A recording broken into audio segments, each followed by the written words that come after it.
You're listening to the Fitzy and Whipper podcast. Well, Matty Preston, you can catch him on My Kitchen Rules now. Tag team Sunday night. He is being taken over by Curtis Stone. You can catch at 7 p.m. on Channel 7. He joins us now. Curtis Stone!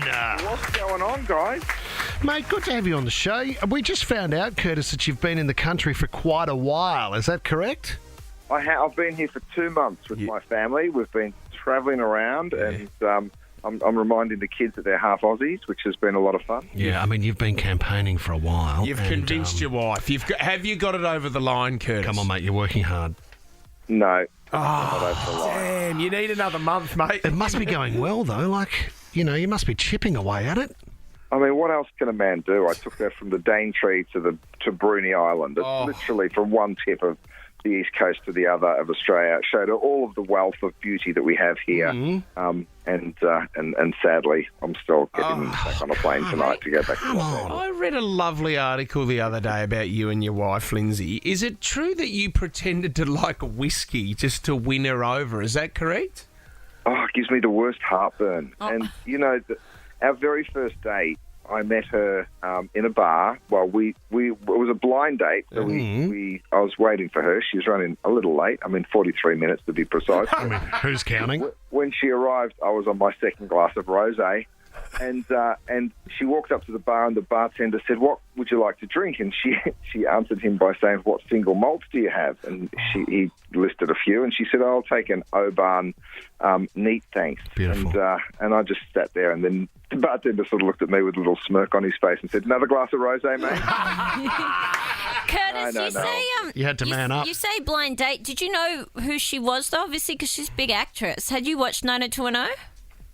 I think I probably had seen her at some point, but I did see a photo of her that might have convinced me to go on the blind date. Who set you up, mate? Was it one of your friends?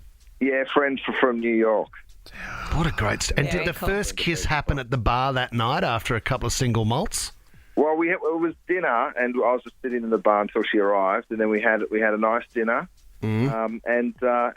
set up a second date from there, and it all sort of just kept going. Didn't you feel the pressure to cook for her on a first date, though, because you are a chef? No, you'd be too much for a It's just wanker. pushing it too far, isn't it? You'd be showing off.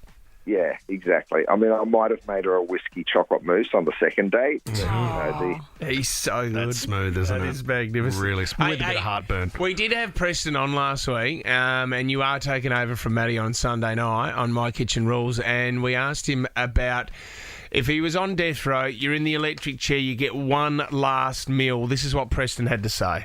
Your last meal in prison, what are you going for? Well, obviously, you're going to prolong them for as long as you can. So there is the great concept of the degustation, where it's a multi-course meal, and I'm having a 378-course degustation. You're not pulling down the handle for at least a week. He would get through that as well, wouldn't he? He would. Okay. Finish every plate. A degustation's out, so you can't say a degustation, but one last meal, Curtis Stone, to go out on, what would you do? Mate, I'd go home for one of Mum's roast. Yeah. My mum makes yum. a beautiful roast, crispy potatoes, gravy with a few lumps in it, and that's just how I like it. I mean, she'd have to bring it I'd in. be straight back to Mum's. You couldn't go back to Mum's. You're in prison. You're a death row. But Mum could come in sort of with the bain Maybe Mum marie. can come in. Yeah. Hey, watching MKR last night, there was a couple on, Nicky and I think, Fitz, what was his name? Jose.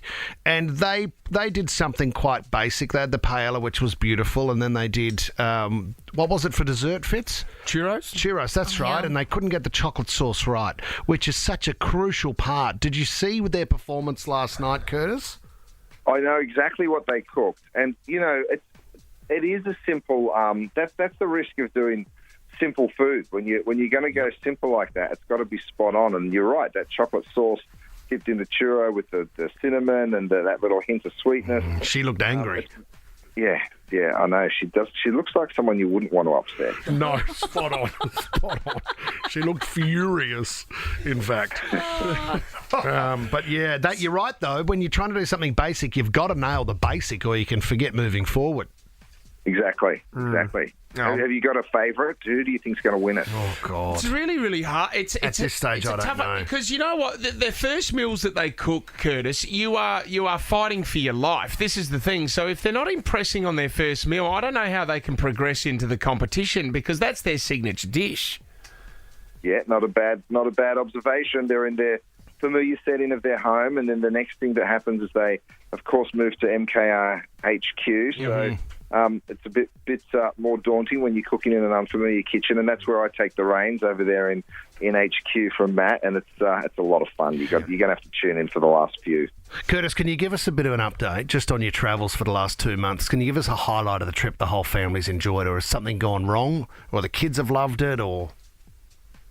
Mate, we've had such a beautiful time. I mean, we went down to Bruny Island off the coast of Tassie, and I told my mum we were going down, and she said, "Oh, you've got a cousin down there." And of course, my cousin's daughter is running some pigs on Bruny Island, so I became quite the local pig talk farmer of the town, going to see my family members who are pig farmers on Bruny, because there's only about 13 people that live permanently on Bruny Island, but it's a beautiful, beautiful part of the world, mate, and if you haven't been down there, you should. But we were lucky. We got to see all sorts. We went to Byron Bay in New South Wales. We were up in Queensland for a minute. So we just saw the most beautiful parts of this country, and we are just so lucky. We've got just such riches. And, it rained nearly everywhere we went this year, of course, but that's okay. The rain will stop soon. All right. Well, mate, keep convincing Lindsay. We'll get you back at some stage. But if you want to catch Curtis, Channel 7 on Sunday night at 7 p.m. It's My Kitchen Rules. Love you, mate. Thanks for coming on the show, Curtis. Thanks so much for having me, guys. Always, buddy. Take care. See ya. You're listening to the Fitzy and Whipper podcast.